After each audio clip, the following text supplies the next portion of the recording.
Vijayawada Delhi public స్కూల్లో తెలుగు భాషా దినోత్సవ వేడుకలు ఘనంగా జరిగాయి.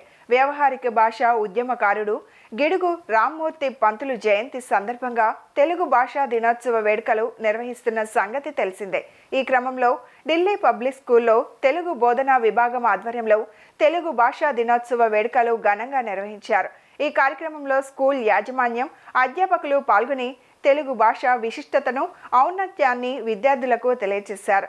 దేశ భాషలందు తెలుగు లెస్స అని కీర్తించిన విజయనగర సామ్రాజ్యాధీశులు శ్రీకృష్ణదేవరాయలు వారి తెలుగు భాష అభిమానాన్ని గుర్తు చేశారు. ఈ కార్యక్రమంలో భాగంగా తెలుగు భాష గొప్పతనాన్ని తెలియజేస్తూ కవులు, రచయితలు రూపొందించిన గేయాలకు విద్యార్థులు చక్కని నృత్యాలతో అలరించారు. తెలుగు భాషపై ఉన్నటువంటి మక్కువతో ఇంత పెద్ద ఎత్తున ఈ కార్యక్రమం ఏర్పాటు చేయడం వారిని నిజంగా అభినందించిన విషయం.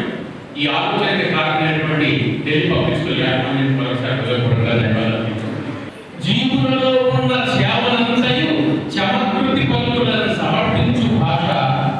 భాష యొక్క పది తెలిసిన ప్రభువు చూసి, భాష యొక్క పది తెలిసిన ప్రభువు చూసి భాష ఎననిత్తి అని చెప్పబడిన భాష.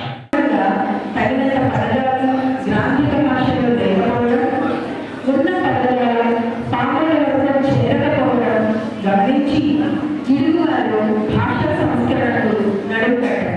నిర్వహించి ఎందరో ప్రభువుల ప్రశంసలు అందుకున్న గొప్ప వ్యక్తి. వీరికి వ్యాఖ్యాన కళారత్న అనే బిరుదు కూడా లభించింది.